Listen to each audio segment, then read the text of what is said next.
Hello, ladies and gents. It's Dominic Murphy here from DM & Co. It is How's the Solihull Property Market, Dom. We're into week 42, and usually I give an overview of the postcodes that we operate in our core area, B90 through to B95. I usually give that collectively, but today I'm going to break that down into each postcode sector from B90 through to B95. I'm going to do that. The easiest way possible is in a chart that I will post following this video. So it will give you an idea, it will give you the opportunity to sit and look at that opposed to just digesting what I read out to you at a million miles an hour.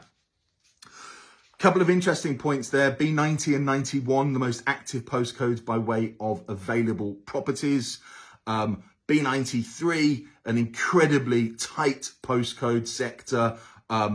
Very little property coming to market there. This month, only 18 properties have come to market. When you compare that to B91 of 83, there are some standout stats. It is the only postcode sector to exceed the number of instructions that have come to market by the sales agreed. So more sales have been agreed than properties that have come to market.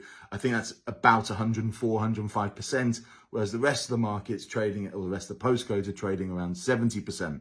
So intense demand for that particular postcode sector, but not enough stock coming through at the levels that the market want.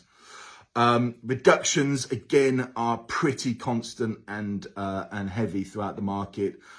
But there is a reason for that, ladies and gents. Nationwide reported that prices fell across the UK, or the average house price fell by 0.8% in August.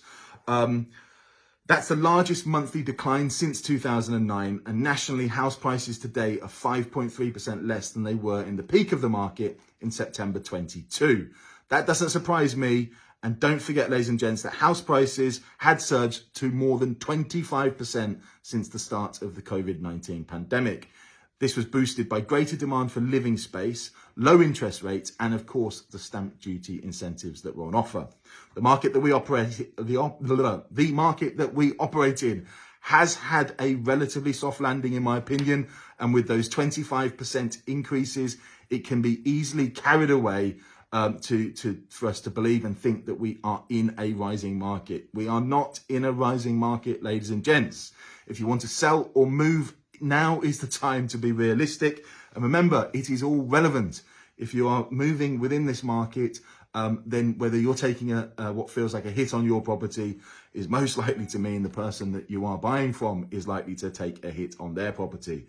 That, of course, is only the case if those properties are priced out of sync with today's market.